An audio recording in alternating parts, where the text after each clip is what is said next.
Doctor साहब, बलूचिस्तान के इलाके में बीएनपी के धरने के करीब खुद कुछ धमाका हुआ जिसमें अख्तर मेंगल साहब समेत दीगर क़यादत जो है महफूज रही। देखिए, ये ईद के दिनों में भी एक तनाव तो जारी है और ये तनाव बहुत शिद्दत इख्तियार कर गया है ईद के दिनों में। और आज हमला भी हुआ, उसकी मजम्मत की है सरफराज बुख्ती साहब ने अभी, लेकिन इसका एक मुस्तकिल सियासी हल वहाँ पे ढूंढना है। दूसरा यह है कि आज आखिरी ताकरात है और जिन लोगों ने इबादत की, अल्लाह ताला उनकी इबादत कबूल फरमाए तमाम दुनिया में। जो लोग जिनसे नहीं हो सकी, अल्लाह ताला किसी भी वजह से नहीं हो सकी, अल्लाह ताला उन सब के जो है वो उन सब के गुनाह, हम सब के जिन्होंने इबादत की भी नहीं भी की, सब के अल्लाह ताला गुनाह माफ़ फरमाए। और जो नहीं हमारे प्यारे, अल्लाह ताला उन सब के दर्जात बुलंद फरमाए। तो आज आखिरी ताकरात है और दुनिया में अमन लेकर आए, पाकिस्तान को अल्लाह ताला खैरियत से रखे, यहाँ अमन, शांति, भाईचारा, मोहब्बत, अखुवत पाकिस्तान में। तो इन दुआओं के साथ जो है रमज़ान को हम अलविदा कह रहे हैं, आखिरी ताकरात है। कल शायद सऊदी अरब में ईद हो जाए, लेकिन पाकिस्तान में ज़्यादा इम्कानात ये हैं कि पीर या मंगल को ताकरात आखिरी। अच्छा, इन सारी चीज़ों के साथ जो तलखियाँ हैं वो बढ़ रही हैं, लेकिन उन तलखियों की तरफ जाने से पहले ये अभी चंद रोज़ पहले में से सियासी मामलात हैं पूरी दुनिया में, वो बड़े पेचीदा, रोज़ पेचीदा हो रहे हैं। लेकिन उन पे जाने से पहले मैं ये जो CIA के डॉक्यूमेंट्स आपको पता है ना अभी डी क्लासीफाई किए हैं प्रेसिडेंट ट्रम्प ने आने के बाद, कहा था कि वो JFK, जॉन F कैनेडी के और बाकी जो पेपर्स हैं जिनको डी क्लासीफाई नहीं किया गया, तो उनको डी क्लासीफाई पेपर जो है उनको सामने लाया जाए। कौन से पेपर? तो उनमें से जो है वो एक कुछ पेपर्स ऐसे हैं जो बड़ी यहाँ से बड़ी उनमें पुरस्कारियत है। और वो जो है ये 1988 में एक प्रोजेक्ट जो है वो CIA ने खुफिया एक प्रोजेक्ट शुरू किया था।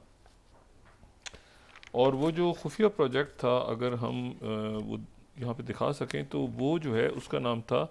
प्रोजेक्ट सनस्ट्रीक के नाम से। अच्छा, ये जो प्रोजेक्ट सनस्ट्रीक है ये CIA ने स्टार्ट किया था बहुत, और इन्होंने पूरी दुनिया से ऐसे लोग उसमें तलाश किए थे कि जो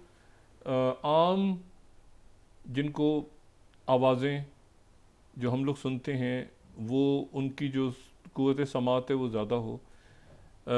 वो ऐसी चीज़ें देख सकें जो आम इंसान अपनी आँख से नहीं देख सकता, वो ऐसी आवाज़ें सुन सकें, और उनके अंदर कोई ऐसी उनके अंदर कोई ऐसा सिलसिला हो, कोई ऐसे यानी ऐसी खुसूसियात हों कि जो आम लोगों से हट के वो देख सकें। सही। तो ऐसे लोग CIA ने दुनिया भर से तलाश करने शुरू किए थे, मुख्तलिफ़ मज़ाहिब के। उसमें मज़हब कह दी, तो उसमें अब कोई रूहानी शख्सियात मुख्तलिफ़ मज़ाहिब की, या कोई ऐसे लोग जो कि साइंटिस्ट थे या जो लोग मजहबी नहीं भी थे, वो बहरहाल उन्होंने पूरी दुनिया से रिक्रूट किया और उसका नाम उन्होंने रखा प्रोजेक्ट सनस्ट्रीक। और उसके बाद उन्होंने टारगेट दिया एक। अच्छा, एक टारगेट दिया उन्होंने कि इस टारगेट को मुख्तलिफ टारगेट्स देके वो कहते थे कि अच्छा ये बताओ कि ये क्या चीज़ है। तो वो जो शख्स था, जो भी शख्स होता था CIA का एम्प्लॉय, वो कहता था अच्छा यहाँ पे ये है, ये है, ये है, ये मुझे ये चीज़ ऐसे ऐसे ऐसे ऐसे, ये नहीं ज़्यादा। उसमें एक रिमोट व्यूअर 3032 के नाम से एक रिमोट व्यूअर, यानी दूर से रिमोट व्यूअर जो है वो 3032 के नाम से, उसने जो है वो ये जो उसके पेपर सब सामने आ रहे हैं, तो ये जो है ये अगर हम यहाँ से दिखाना शुरू करें, बड़ी स्क्रीन पे दिखाएं हम, तो ये ट्रेनिंग टारगेट 029 को जब वो देख रहा है तो उसने उसको आइडेंटिफाई किया है,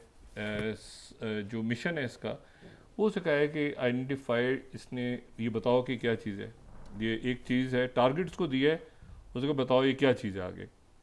अच्छा, ये मिशन स्टेटमेंट उसके बाद हमारे सामने आ रहा है और मिशन स्टेटमेंट ये आ रहा है कि 1988 में उसने ट्रेनिंग टारगेट में, सामने यहाँ रुके हैं स्लाइड, उसने कहा कि जो चीज़ मुझे नज़र आ रही है वो आर्क ऑफ कॉन्विनेंट है, यानी ताबूत सकीना। अच्छा, वो ये कहता है व्यूअर 320 जो है वो उसके बाद वो एक्सीलेंट साइट कॉन्टैक्ट बता रहा है 1988 में, और वो कहता है इन पेपर्स के मुताबिक, जो CIA के पेपर्स हैं, वो कहता है कि जी एक्सीलेंट साइट है, very well with strategic structure, और उसके बाद जो है ये क्लासिफाई पेपर अब जो सामने आ रहे हैं तो उसमें वो कहता है कि जी ये जो चीज़ मुझे नज़र आ रही है, ये जो चीज़ है ये टारगेट इज़ अ कंटेनर, और ये उसका स्टेटमेंट है सेशन समरी, वो व्यूअर 320 की सेशन समरी। वो कहता है टारगेट इज़ अ कंटेनर, एक कंटेनर है, डब्बा है, container has another container inside of it, इसके अंदर एक और जो है वो कंटेनर है, बड़े कंटेनर में, और टारगेट जो है वो टारगेट यानी वो देख नहीं पा रहा लेकिन अपने ख्यालात में वो समझ रहा है कि आम लोगों को नज़र नहीं आ रहा, उस बंदे को नज़र आ रहा है जो कि रिमोट व्यूअर है, वो आंखें बंद करके देख रहा है। वो कह रहा है मुझे जो चीज़ नज़र आ रही है वो एक कंटेनर है, कंटेनर के साथ एक और उसमें कंटेनर है, अच्छा उसके अंदर जो है ये वुड है, गोल्ड है, सिल्वर है, और similar the shape of a coffin, और डेकोरेट किया हुआ है इसको, मुख्तलिफ तस्वीर वगैरह हैं, और ये located somewhere in the middle east, क्योंकि वो जो आसपास लोग मौजूद हैं वो अरबिक ज़बान में बात कर रहे हैं, और आसपास की जो बिल्डिंग्स हैं वो बता रही हैं कि शायद ये कोई मॉस्क है या कोई वहाँ पे गुंबद हैं, वो मुख्तलिफ पेजेस में फिर बात हो रही है। इंडिविजुअल्स जो बात कर रहे हैं आपस में वो कह रहे हैं कि ये सफ़ेद कपड़ों में है और स्याह बाल हैं उनके, स्याह आँखें हैं, और एक शख्स की जो है वो मूँछें भी हैं। फिर वो कह रहा है टारगेट इज़ हिडन, ये टारगेट जो भी मुझे बताया आपने ये हिडन है, ये अंडरग्राउंड है। अच्छा, उसको नहीं बताया गया कि ताबूत सकीना, उसने उनको उसको कहा है ये जो चीज़ हम तुम्हें बता दे रहे हैं इसको डिफ़ाइन करो। फिर वो ये डिफ़ाइन जो कर रहा है वो एग्जैक्टली ऐसे डिफ़ाइन कर रहा है कि ताबूत सकीना के ऊपर वो चीज़ लागू हो रही है। वो कह रहा है अंडरग्राउंड है, डार्क है, वेट है, और आसपास जो है वो उसके जो है वो पर्पस ऑफ द टारगेट ये लग रहा है कि to bring the people together, और ये कोई सेरेमनी या कोई मेमोरी या कोई रिसरेक्शन इससे मुतल्लिक कोई चीज़ है, और ये है कि प्रोटेक्टेड बाय एंटिटीज़, वो पेज 14 बड़ी लंबी रिपोर्ट है, और ये वो लोग जो ऑथराइज हैं वही उसे शायद खोल सकते हैं कंटेनर को, can not be open until the time is correct, और once it is the time to open तो फिर मैकेनिज़्म, इसका जो लॉक का मैकेनिज़्म है ये ख़ुद ब खुद सिंपली खुल जाएगा, लेकिन वो लोग जो इसको खोलने की इस्तात नहीं रखते वो इसको नहीं खोल पाएंगे और ये डिस्ट्रॉय हो जाएगा। अच्छा, ये CIA के डी क्लासिफाइड पेपर्स हैं, और इन डी क्लासिफाइड पेपर्स को ये वो हैं, ज़्यादा लोगों की तवज्जो तो जॉन F कैनेडी और बाकी मामलात पे रही, लेकिन ये जो हैं ये बड़ा इंटरेस्टिंग है इसमें कि इसमें ताबूत सकीना के हवाले से जिन लोगों ने इसको पढ़ना हो फर्दर वो न्यूयॉर्क पोस्ट देख लें, 29 मैं उनको यहाँ पर लिंक दे रहा हूँ कि CIA कंफर्म्ड कि ark of convenient existence using remote viewing surfaced in the classified documents. अच्छा, तो ये दरमियान में एक चीज़ सामने आई, तो मैंने सिर्फ ये ज़ाहिर है कि जो बनी इसराइल ने मिस्र छोड़ा था और उसके बाद जो है वो जो एक मखसूस लकड़ी से बना हुआ संदूक, और ये हज़रत ईसा अलैहिस्सलाम के साथ रहा, वो जहाँ जहाँ जाते तो वहाँ वहाँ बनी इसराइल इसको लेके जाते, उसमें जो है वो तख्तियाँ, जो तौरात की वो तख्तियाँ, और फिर उसके बाद असा हज़रत मूसा अलैहिस्सलाम का, इस पर तफसील से हम कई दफ़ा बात कर चुके हैं, और इसमें जो है फिर उसके बाद जो पहला हैकल बना तो वहाँ पे ये जो है ये रख दिया गया, और जब बाबल से हमला हुआ तो उसके बाद वो चला गया। दूसरा हैकल जब तामीर हुआ तो उसमें ये मौजूद नहीं था। अच्छा, अब इस मौके पे जो है ये वो कहाँ है इसमें ये मेंशन नहीं है, यानी पूरे डॉक्यूमेंट्स पूरा कई डॉक्यूमेंट्स हैं लेकिन उसमें ये मेंशन नहीं है।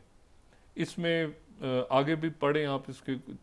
25-30 पेपर्स हैं जो उनके सामने आए हैं, लेकिन फिर ये अच्छा फिर उसमें स्केचेस बने हुए हैं। एक जगह पर जो है इसी जो पेपर CIA डॉक्यूमेंट्स में दिखा रहा हूँ, ये जो शख्स है ये पेंसिल से ड्रॉ कर रहा है, इसको जो नज़र आ रहा है ये जैसे इसने ये एक मस्जिद बनाई है और उसके साथ एक गुंबद सा बनाया है इसने ये, और फिर उसके बाद जो है ये इसने एक और तस्वीर बनाई है, नीचे जो परिंदा नज़र आ रहा है या जो भी है। फिर उसने एक तस्वीर ऐसी बनाई है जो ये ममीज़ गालिबन लग रही हैं, ये 8 ममीज़ हैं यहाँ पे, उनकी तस्वीर इसने स्केच बनाया। ये CIA डॉक्यूमेंट्स हैं, मैंने आपसे कहा ना ये CIA के डॉक्यूमेंट्स हैं, तो उनके डॉक्यूमेंट्स हैं, तो मैं इसलिए शो कर रहा हूँ। ये कोई आपको इसको मतलब है कि इस तरह से ना लें, और ये CIA के वो डॉक्यूमेंट्स हैं जो प्रेसिडेंट ट्रंप ने कहा कि जिनको जो है वो सामने लाया जाए, उसमें से अभी पेपर्स निकल रहे हैं। और ये जो है ये प्रोजेक्शन सनट्रिक के नाम से CIA भी जो है वो ताबूत सकीना को CIA भी तलाश कर रही है। अच्छा, अब ये फर्दर आगे कहाँ तक गया है मामला, ये अभी रुक गया, लेकिन यहाँ तक चीज़ सामने आ गई कि ये जो है ये भारत CIA का एक प्रोजेक्ट जो है वो सनट्रिक के नाम से काम कर रहा है, और वो बरसा बरस से काम कर रहा है, और वो तलाश कर रहा है ताबूत सकीना को ऐदनामा कदीम में भी और ऐदनामा जदीद में भी। हज़रत मूसा अलैहिस्सलाम के हवाले से ये बात है, और ज़ाहिर है कि वो जब आएगा सामने तो फिर वो एंड ऑफ टाइम में तफसीलन जिक्र हो चुका है। अच्छा, दूसरी जो बात है, तो ये पेपर्स सामने आए, लेकिन ये चूँकि पॉलिटिकल नहीं थे, वो थोड़ा एंड ऑफ टाइम से रिलेट कर रहे थे, तो मैंने कहा उसका जिक्र यहाँ पे करूँ। दूसरी जो बात है वो ये है कि जो JD वैंस हैं, ये सूरत हाल बड़ी अजब हो गई है इस वक्त, जब से प्रेसिडेंट पुतिन ने कहा है कि जी ग्रीनलैंड जो है उस पर आप अमेरिका की, उन्होंने पूरी तारीख बताई है, और वो तारीख जो मैंने कल भी बात की थी उसके साथ ही JD वैंस वहाँ पहुँचे, और JD वैंस जो हैं वो उन्होंने वहाँ पे अपनी वाइफ के साथ और जो NSA हैं माइक वॉच उनके साथ तमाम जो ग्रीनलैंड है, बड़ी शदीद वहाँ पे सर्दी, लोग भी कम, कोई उनका सरकारी इस्तकबाल नहीं हुआ, वो अपनी स्पेस स्टेशन में गए अपनी टीम के साथ, वहाँ पर उन्होंने वहाँ पे जो मौजूद थे लोग उनसे उनकी गपशप लगी, उनसे उनकी मुलाकात हुई, और उस स्पेस स्टेशन में उन्होंने ज़ाहिर है कि टाइम जो है वो अच्छा गुजारा, और गुजारना भी चाहिए था। उसकी वजह ये है कि कल भी बात की थी कि ये सबसे ज़्यादा जो नॉर्थ पूरे आप चले जाएं ग्लोब पे, तो सबसे नॉर्थ में आपको ये दुनिया में ये पिस्को स्पेस स्टेशन जो इनका नज़र आता है, और वहाँ पर जो है वो प्रेसिडेंट पुतिन ने पहले ही कह दिया कि हमें कोई एतराज़ नहीं है, आप अगर ग्रीनलैंड को ले जाएं। और बल्कि प्रेसिडेंट पुतिन की जो पूरी स्पीच है ना, उसमें एक और उन्होंने बड़ा इंटरेस्टिंग बात की है। उन्होंने कहा है कि ये जो अलास्का है, अलास्का हम जो मैप दिखाते हैं तो उस मैप के अंदर हम हमेशा कहते हैं ना कि ये जो आर्कटिक का मैप है, हम कहते हैं ये रशिया है, और ये इसके सामने अलास्का है अमेरिका का, ये कनाडा है, इस तरह ऐसे करके वो मैप अगर हम दिखा दें दोबारा हमारी प्रोडक्शन टीम, तो उस मैप में हम वो दिखाते हैं वो बार बार। अच्छा, उस मैप को अगर हम देखें तो जो आर्कटिक का मैप है, तो इस मैप में ये आप यहाँ पे रोकें, अब यहाँ रशिया और यहाँ अलास्का, यहाँ हम रोकें। अब ये जो अलास्का है, ये अलास्का जो है, ये अलास्का अमेरिका ने रशिया से खरीदा था, ये रशिया का हिस्सा था, और ये जो है ये जब क्रीमिया की जंग हुई तो उस जंग के बाद वहाँ पे जो अलेक्जेंडर थे, उनका जो है वो उनके पास उनका काफ़ी नुकसान हुआ। अच्छा, क्रीमिया वॉर जो है ये क्रीमिया वॉर चली, फर्स्ट स्लाइड हम दिखाएं ना, तो ये 1853 से 1856 तक चली, और क्रीमिया वॉर में कौन था, ये हो रही थी रशियंस की यानी ज़ार की, और इनके बमुकाबला थे ऑटोमन्स यानी सल्तनत उस्मानिया। लेकिन सल्तनत उस्मानिया के अलाइज कौन थे, फ्रांस और बरतानिया,